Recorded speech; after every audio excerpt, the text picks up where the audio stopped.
ವಿದ್ಯಾವಂತರು ಕೂಡ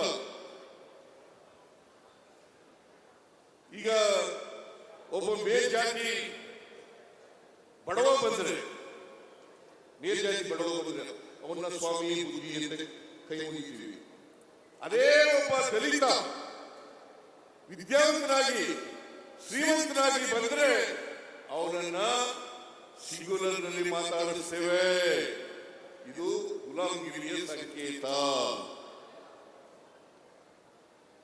ಒಬ್ಬ ಮೇಲ್ಜಾತಿಯ ಬಡವ ಬಂದ್ರೆ ಅವನಿಗೆ ಸ್ವಾಮಿ ಬುದ್ಧಿ ಅಂತೀವಿ, ಅವನನ್ನ ಮೇಲ್ಗಡೆ ಕೂಡಿಸ್ತೀವಿ. ಅದೇ ಒಬ್ಬ ದಲಿತ ವಿದ್ಯಾವಂತನಾದರೂ ಕೂಡ ಶ್ರೀಮಂತ ಆದರೂ ಕೂಡ ಅವರನ್ನ ನಾವು ಸಿಂಗುಲರ್ನಲ್ಲಿ ಮಾತಾಡಿಸ್ತೀವಿ. ಇದು ಶೂದ್ರರಿಗಿರ್ತಕ್ಕಂಥ ದಾಸ್ಯದ ಸಂಕೇತ. ಇದನ್ನ ಕಿತ್ತು ಒಗಿಬೇಕು. ಇದು ಕಿತ್ತು ಒಗೆದಿರಲಿಲ್ಲ.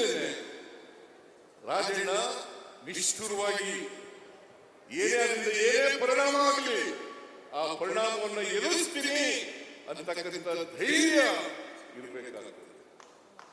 ಯಾವುದೇ ಪರಿಣಾಮದಿಂದ ಆಗ್ಬೋದು, ಕೆಟ್ಟಗೂ ಆಗ್ಬೋದು, ಒಳ್ಳೇದು ಆಗ್ಬೋದು. ನನ್ನ ಪ್ರಕಾರ ಒಳ್ಳೇದಾಗ್ತದೆ. ನಾನು ಇವತ್ತಿಗೆ ನನಗೆಲ್ಲ ಒಳ್ಳೇದೇ ಆಗಿದೆ, ನನ್ಗೆ ಕೆಟ್ಟದ ಹಾಗೇ ಇಲ್ಲ, ರಾಜನಿಗೂ ಆಗಿಲ್ಲ ಅಂತ ಅಂದ್ಕೊಂಡಿದ್ದೀನಿ.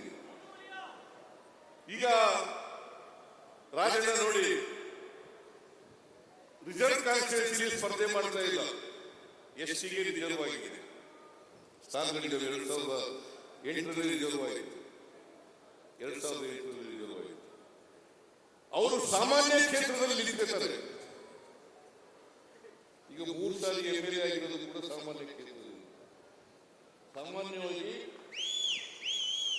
ಎಸ್ಟಿ ಅವರು ಎಸ್ಟಿ ಕ್ಷೇತ್ರದಲ್ಲಿ ರಿಸರ್ವ್ ಕಾನ್ಸ್ಟಿಟ್ಯೂನ್ಸಿ ನಿಂತ್ಕೊತಾರೆ. ಇವರು ಸಾಮಾನ್ಯ ಕ್ಷೇತ್ರದಿಂದ ಗೆದ್ದಿದ್ದಾರೆ. 2 ಸಾರಿ ಗೆಲುವು ಸೋಲುಗಳು ರಾಜಕೀಯದಲ್ಲಿ ಸಾಮಾನ್ಯ. ಶ್ರೀಮತಿ ಇಂದಿರಾ ಗಾಂಧಿ ಅವರ ಸೋಲು ಇಡೀ ದೇಶದ ಜನರನ್ನ ಗೆಲ್ಲಿಸತಕ್ಕಂಥ ಶಕ್ತಿ ಇದ್ದಂತ ಇಂದಿರಾ ಗಾಂಧಿ ಅವರ ಸೋಲು. ನಾನು ಸೋತಿದ್ದೀನಿ, ನಾನು 3 ಸಾರಿ ಸೋತಿದ್ದೀನಿ, ಅಲ್ಲ 4 ಸಾರಿ ಸೋತಿದ್ದೀನಿ, 9 ಸಾರಿ ಗೆದ್ದಿದ್ದೀನಿ. 4 ಸಾರಿ ಸೋತಿದ್ದೀನಿ, 9 ಸಾರಿ ಗೆದ್ದಿದ್ದೀನಿ. ಸೋಲು ಗೆಲುವುಗಳು ರಾಜಕೀಯದಲ್ಲಿ. ಆದರೆ ಸೋಲು ಗೆಲ್ಲಿ ನಾವು ಬದ್ಧತೆ ಇರ್ತಕ್ಕಂಥ ವಿಚಾರವನ್ನ, ನಂಬಿಕೆ ಇರ್ತಕ್ಕಂಥ ವಿಚಾರವನ್ನ ಯಾವ ಕಾರಣಕ್ಕೂ ಕೂಡ ಮರೆಯಬಾರದು, ಯಾವ ಕಾರಣಕ್ಕೂ ಕೂಡ ವಿಚಲಿತರಾಗಬಾರದು. ಇದನ್ನ ನಾವು ಮಾಡಿದ್ರೆ ನಾವು ರಾಜಕೀಯದಲ್ಲಿ ಇದಕ್ಕೆ ಸಾರ್ಥಕ ಆಗ್ತದೆ. ನಮ್ಮ ಬದುಕು ಸಾರ್ಥಕ ಆಗ್ತದೆ. ನಾವು ಈ ಹುಟ್ಟು ಸಾವುಗಳಿರ್ತವಲ್ಲ, ಇವು ಇದೇ ಇರ್ತವೆ. ಎಲ್ಲರೂ ಹುಟ್ಟಿದ ಮೇಲೆ ಸಾಯಲೇಬೇಕು. ಒಬ್ಬರು 70 ವರ್ಷ ಬದುಕಬಹುದು, ಒಬ್ರು 80 ವರ್ಷ ಬದುಕಬಹುದು, ಒಬ್ರು 100 ವರ್ಷ ಬದುಕಬಹುದು, ಒಬ್ರು 120 ವರ್ಷ ಬದುಕಬಹುದು. ಆದರೆ ಈ ಹುಟ್ಟು ಸಾವಿನ ನಡುವೆ ಇದೆಯಲ್ಲ, ಅದನ್ನು ಸಾರ್ಥಕ ಮಾಡತಕ್ಕಂಥ ಪ್ರಯತ್ನ ಮಾಡತಕ್ಕಂಥದ್ದೇ ನಿಜವಾದಂಥ ಬದುಕು ಅಂತಕ್ಕಂಥದ್ದನ್ನು ಅರ್ಥ ಮಾಡಬೇಕು. ನೀವು ಒಂದ್ಸಾರಿ ಇದ್ದವ್ರಿಗೆ ನೋಡ್ಬೇಕು. ಪ್ರತಿಯೊಬ್ಬರು ಕೂಡ ಹುಟ್ಟಿದ ಮೇಲೆ ನನ್ನ ಜೀವನ ಸಾರ್ಥಕ ಆಗಿದೆಯಾ ಇಲ್ವಾ ಅಂತೇಳಿ ಒಂದ್ಸಾರಿ ಇದ್ದವ್ರಿಗೆ ನೋಡ್ಬೇಕು. ನಿಮಗೆ ಸಮಾಧಾನ ಆದರೆ, ನಿಮ್ಮ ಜೀವನ ಸಾರ್ಥಕ ಆಗಿದ್ರೆ ಹುಟ್ಟಿದಕ್ಕೆ ಸಾರ್ಥಕ ಆಗ್ತದೆ, ಇಲ್ಲದ್ರೆ ಸಾರ್ಥಕ ಅಲ್ವಾ? ಅದನ್ನ ರಾಜಣ್ಣ ಅವರ ಜೀವನವನ್ನು ಸಾರ್ಥಕ ಮಾಡಿಕೊಂಡಿದ್ದಾರೆ. ರಾಜಣ್ಣ ಅವರ ಜೀವನ ಸಾರ್ಥಕ ಮಾಡಿಕೊಂಡಿದ್ದಾರೆ. ಅದರಿಂದ ನಾನು ಒಂದ್ಸಾರಿ ರಾಜಣ್ಣನಿಗೆ ನಾನು ಸೋತ್ರ ಮುದುಗಿರಿಯಿಂದ ಬಹಳ ಕಡಿಮೆ ಆಗ್ತದೆ, ಸೋತ್ರಿಲ್ಲ 2009 ಇರಬೇಕು. 2009 ಬೈ ಎಲೆಕ್ಷನ್ ಮೇಲೆ ನಿಂತಿದ್ದು ಕುಮಾರಸ್ವಾಮಿ ಅವರ ಧರ್ಮಪತ್ನಿ ನಿಂತಿದ್ರು ಇವ್ರ ಮೇಲೆ ಅಲ್ಲ. ಆಗ ನಾನು ಚುನಾವಣೆ ಬರ್ತೀನಿ ಅಂತ ಹೇಳಿದ್ದೆ ಪ್ರಚಾರ ಮಾಡಕ್ಕೆ. ಆಮೇಲೆ ತೀರ್ಮಾನ ತಗೊಂಡೆ, ನಾನು ಕಾಂಗ್ರೆಸ್ನ ಉಪಚುನಾವಣೆಯಲ್ಲಿ ನಿಂತಿರ್ತಕ್ಕಂಥ ಕಾಂಗ್ರೆಸ್ನ ಅಭ್ಯರ್ಥಿಗಳಿಗೆ ಪ್ರಚಾರಕ್ಕೆ ಹೋಗಬಾರದು ಅಂತ ತೀರ್ಮಾನ ತಗೊಂಡೆ. ಆಗ ಇವ್ರ ಕಾಂಗ್ರೆಸ್ ಬರಲಿಲ್ಲ, ಪಾಪ ಕಡಿಮೆ ಆಗ್ತದೆ, ಕಡಿಮೆ ಆಗ್ತದೆ ಸೋತ್ಬಿಟ್ರು. ಆಗ ನನಗೆ ಬಹಳ ಬೈಕಲ್ಲಿದ್ದ ರಾಜಣ್ಣ ಅಲ್ಲ, ಈಗಲೂ ಬೈಕದ್ಯ, ಈಗಿಲ್ಲ ಸತ್ಯ ಹೇಳಬೇಕು ಬಿಡಯ್ಯ, ಸತ್ಯ ಹೇಳಬೇಕು. ಹಣೆ ಬರ ನಂಬ್ಕೊಳಕ್ ಹೋಗ್ಬೇಡ, ಹಣೆ ಬರ ನಂಬ. ಯಾಕಂದ್ರೆ ಈ ಕರ್ಮ ಸಿದ್ಧಾಂತ ಇದೆಯಲ್ಲ, ಇದನ್ನ ಬಸವಣ್ಣವ್ರೆ ತಗಲಾಕ್ತಿದ್ರು. ಹಣೆ ಬರ ಅನ್ನೋದು ಇದೆಯಲ್ಲ, ಇದು ನಮ್ಗೆ ಬೇರೆಯವರು ಹೇಳ್ಕೊಟ್ಟಿರೋದು. ಯಾವ ದೇವರು ಯಾರ ಮೇಲೂ ಯಾವ ಹಣೆಗೂ ಬರೆಯಲ್ಲ. ಹಾಗಾದ್ರೆ ನಮ್ಮ ಅಪ್ಪನಿಗೆ 6 ಜನ ಮಕ್ಕಳು, ನಮ್ಮ ಅಣ್ಣ 4ನೇ ತರಗತಿವರೆಗೂ ಓದ್ತ, ಇನ್ನಿಬ್ರು ತಮ್ಮದಿರು ಓದ್ಲೇ ಇಲ್ಲ, ಇಬ್ರು ಅಕ್ಕದಿರು ಓದ್ಲೇ ಇಲ್ಲ. ಅವ್ರಿಗೆಲ್ಲ ಬರ್ತಿದ್ದ ದೇವರು ಓದ್ಬೇಡ ನೀವು ಅಂತ, ಶಾಲೆಗೆ ಹೋಗ್ಬಿಡಿ ಅಂತ ನನಗೆ ಮಾತ್ರ ನಾವು ಓದೋದು ಬರ್ತಿದ್ದ, ಚೀಫ್ ಮಿನಿಸ್ಟರ್ ಆಗುವಂತ ಬರ್ತಿದ್ದ. ಹಾಗಾದ್ರೆ ತಾರತಮ್ಯ ಮಾಡೋದು, ಒಬ್ರಿಗೊಬ್ರಿಗೆ ತಾರತಮ್ಯ ಮಾಡೋದು ಇದೆಯಲ್ಲ, ದೇವರು ಯಾರು ತಾರತಮ್ಯ ಮಾಡಲ್ಲ.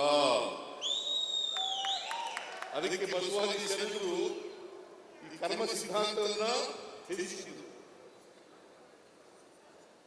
ಕರ್ಮ ಸಿದ್ಧಾಂತ ಇದೆಯಲ್ಲ, ನಾನು ಈಗ ಯಾಕಪ್ಪ ಬಟ್ಟೆ ಇಲ್ಲ, ಈಗ ಯಾಕೆ ನೀನು ಹೊಟ್ಟೆ ಇಲ್ಲ, ನೀನ್ ಯಾಕೆ ವಿದ್ಯಾವಂತನಾಗಿದ್ದೀಯ ಅಂತಂದ್ರೆ, ನಾನು ಹಿಂದಿನ ಜನ್ಮದಲ್ಲಿ ಪಾಪದ ಕೆಲಸ ಮಾಡಿಬಿಟ್ಟಿದ್ದೆ, ಕರ್ಮದ ಕೆಲಸ ಮಾಡಿಬಿಟ್ಟಿದ್ದೆ, ಅದಕ್ಕೆ ಈ ಜನ್ಮದಲ್ಲಿ ನಾನು ಈಗ ಹುಟ್ಟಿಬಿಟ್ಟಿದ್ದೀನಿ. ಯಾರು ಹೇಳ್ಬಿಟ್ಟಿಲ್ಲ ಇದನ್ನ, ಮೇಲ್ಜಾತಿ ಹುಷಾರಾಗಿದ್ರು, ಯಾರು ನಿಂದ ಕೀಳುವಲ್ಲ, ಯಾರು ಮೇಲೂ ಅಲ್ಲ, ಹುಟ್ಟಿನಿಂದ ಯಾರು ಅಸಮರ್ಥರು ಅಲ್ಲ, ಸಮರ್ಥರು ಅಲ್ಲ, ಹುಟ್ಟಿನಿಂದ ಯಾರು ಆಗಲ್ಲ. ಹಾಗಾದ್ರೆ ಅಂಬೇಡ್ಕರ್ ಹೆಂಗೆ ಅಷ್ಟೊಂದು ಮೇಧಾವಿ ಆದರು? ದಲಿತ ಜಾತಿ ಹುಟ್ಟಿದ್ರು, ಯಾಕೆ ಮೇಧಾವಿ ಆದರು? ವಾಲ್ಮೀಕಿ ಯಾಕೆ ಮೇಧಾವಿ ಆದರು? ರಾಮಾಯಣ ಬರೆದ್ರು, ಎಷ್ಟು ಜಾತಿ ಹುಟ್ಟಿದ್ರಲ್ಲ. ನಾನು ಕುರುಬರ ಜಾತಿ ಹುಟ್ಟಿದ್ದಲ್ಲ.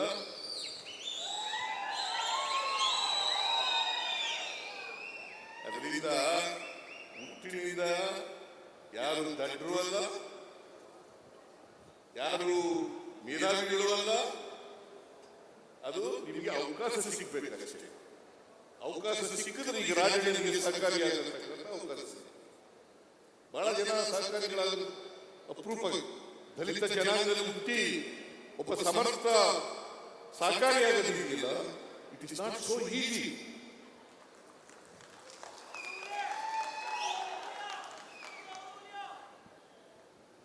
ನಾವು ಅವಕಾಶ ಸಿಗ್ಬೇಕಷ್ಟೇ. ನನಗೆ ಅವಕಾಶ ಸಿಕ್ತು, ನಾನು ಬೆಳೆದು, ನಾನು ಲಾಯರ್ ಆದೆ, MLA ಆದೆ, ಮುಖ್ಯಮಂತ್ರಿ ಆಗಲಿಕ್ಕೆ ಅವಕಾಶ ಸಿಕ್ತು. ಆಗ್ತದೆ ಇಲ್ಲ. ನಾನು ಓದ್ದೆ ಹೋಗಿದ್ರೆ ಏನೂ ಆಯ್ತಿರ್ಲಿಲ್ಲ. ಅದಕ್ಕೆ ನಾನು ರಾಜಪ್ಪ ಮೇಷ್ಟ್ರು ಯಾವಾಗ ನೆನಪಿಸ್ತಾ ಇರ್ತೀನಿ. ನಾನು ನೇರವಾಗಿ 5ನೇ ತರಗತಿ ಸೇರಿದೆ. ಆ ರಾಜಪ್ಪ ಮೇಷ್ಟ್ರು ಬರದೇ ಹೋಗಿದ್ದೆ ನಮಗೆ ಮಾಸ್ಟರಾಗಿ. ನಾನು 5ನೇ ತರಗತಿ ಸೇರ್ಕತ್ತೇನೂ ಇರಲಿಲ್ಲ, ವಿದ್ಯಾವಂತ ಆಯ್ತಾನೂ ಇರಲಿಲ್ಲ, MLA ಆಯ್ತಾನೂ ಇರಲಿಲ್ಲ, ಮುಖ್ಯಮಂತ್ರಿ ಆಯ್ತಾನೂ ಇರಲಿಲ್ಲ. ಆಮೇಲೆ ಬಾಬಾ ಸಾಹೇಬ್ ಅಂಬೇಡ್ಕರ್ ಅವರು ಸಂವಿಧಾನ ಇದೆಯಲ್ಲ, ಅದು ಇಂಥ ಸಂವಿಧಾನ ಇರೋದ್ರೆ ನಾವೆಲ್ಲರೂ ಕೂಡ ಮುಖ್ಯವಾಗಿ ಬರಕ್ಕೆ ಆಗ್ತಾನೇ ಇರಲಿಲ್ಲ. ನಾವು ಅವಕಾಶ ಸಿಕ್ಕಿದಾಗ ಈ ಸಮಾಜದಲ್ಲಿ ಬದಲಾವಣೆ ತರಲಿಕ್ಕೆ ಪ್ರಾಮಾಣಿಕ ಪ್ರಯತ್ನವನ್ನು ಮಾಡಬೇಕು.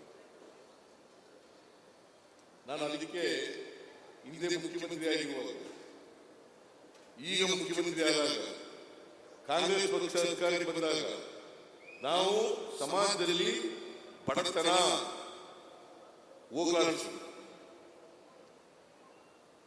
ಸಾಮಾಜಿಕ ಆರ್ಥಿಕ ಶಕ್ತಿಯನ್ನು ತುಂಬತಕ್ಕಂಥ ಕೆಲಸ ಮಾಡಬೇಕು. ಅದು ಮಾಡಿದಾಗ ಮಾತ್ರ ಸಮಾಜದಲ್ಲಿ ಬದಲಾವಣೆಯನ್ನು ಮಾಡಲಿಕ್ಕೆ ಆಗ್ತದೆ.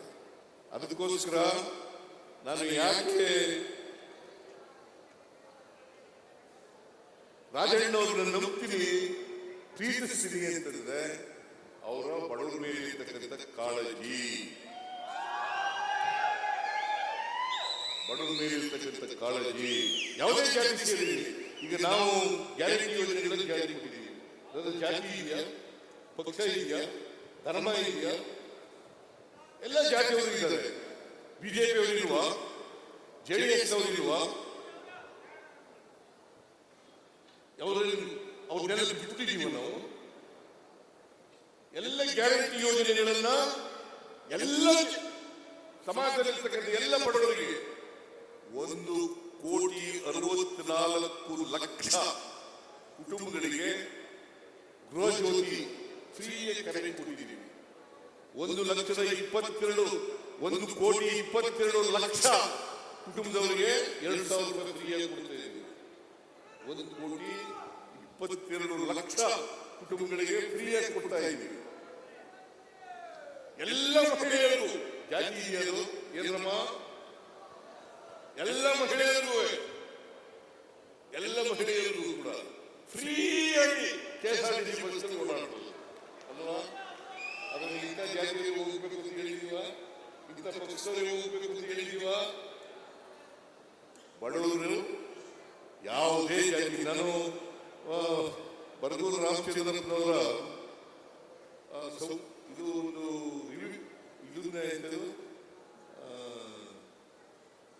ನಿಮ್ಮ ಲೇಖನದಲ್ಲಿ ಓದಿದೆ ನಾನು.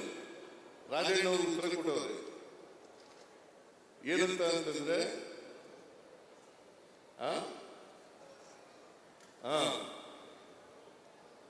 ಏನಂತ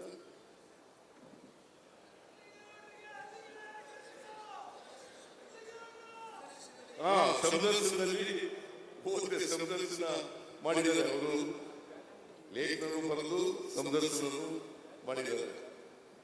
ಆದ್ರೆ ಸಂದರ್ಶನ ಓದಿದೆ, ಸುಮ್ಮನೆ ಬರುವಾಗ ಕಣ್ಣಾಡಿಸ್ತೆ. ಅದರಲ್ಲಿ ಅಲ್ಲಿ ರಾಜಣ್ಣ ಹೇಳಿದ್ದಾನೆ, ನೋಡಪ್ಪ ನಾವು ಯಾವ ಧರ್ಮ ಜಾತಿ ಎಲ್ಲ ನೋಡ್ಬೋದು, ಆಮೇಲೆ ಇವತ್ತಿಗೂ ಕೂಡ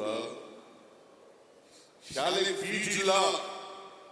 ಒಂದು ಘಟನೆ ಅವ್ರ ಮೇಲೆ ದೊಡ್ಡ ಪರಿಣಾಮ ಬೀರುತ್ತದೆ.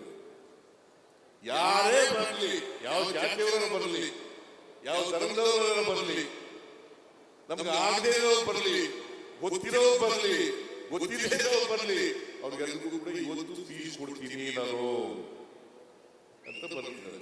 ನಿಮ್ಮ ಸಂದರ್ಶನದಲ್ಲಿ ಅದನ್ನು ಹೇಳಿದ್ದಾರೆ ರಾಜಣ್ಣವರು. ಅದು ಇರಬೇಕು, ಆ ಗುಣ ಪ್ರತಿಯೊಬ್ಬರಿಗೂ ಕೂಡ ಬರಬೇಕು. ಕಷ್ಟದಲ್ಲಿರೋರಿಗೆ ಸಹಾಯ ಮಾಡ್ತಕ್ಕಂಥ, ಸಹಾಯ ಮಾಡಿದ್ರೆ ಓದಿ ದ್ವೇಷಿಸಬಾರದು, ಯಾವ ಕಾರಣಕ್ಕೂ ಇನ್ನೊಬ್ಬರನ್ನು ದ್ವೇಷಿಸಬಾರದು. ಅದನ್ನು ಮಾಡ್ತಕ್ಕಂಥ ಕೆಲಸ ಮಾಡಬೇಕು. ರಾಜಣ್ಣವರು ಈ 74 ವರ್ಷಗಳು ಮಾಡ್ಕೊಂಡು ಬಂದಿದ್ದಾರೆ. ಮುಂದೆನೂ ಕೂಡ ಮಾಡಲಿ ಅಂತೇಳಿ ಈ ಸಂದರ್ಭದಲ್ಲಿ ಹಾರೈಸಿ, ಅದಕ್ಕೋಸ್ಕರ ಹೆಚ್ಚು ಕುಟುಂಬದವರಿಗೆ ಅವರಿಗೆ ಹೆಚ್ಚು ಆಯುಷು ಆರೋಗ್ಯಗಳನ್ನು ಕೊಡಲಿ ಅಂತೇಳಿ ನಾನು ಪ್ರಾರ್ಥನೆ ಮಾಡಿದ ಮಾತುಗಳನ್ನು ಮುಗಿಸ್ತೇನೆ. ಮತ್ತೊಮ್ಮೆ ರಾಜಣ್ಣವರಿಗೆ ನಾನು ಹುಟ್ಟುಹಬ್ಬದ ಶುಭಾಶಯಗಳನ್ನು ಕೋರಿ, ಜೈ ಹಿಂದ್, ಜೈ ಕರ್ನಾಟಕ.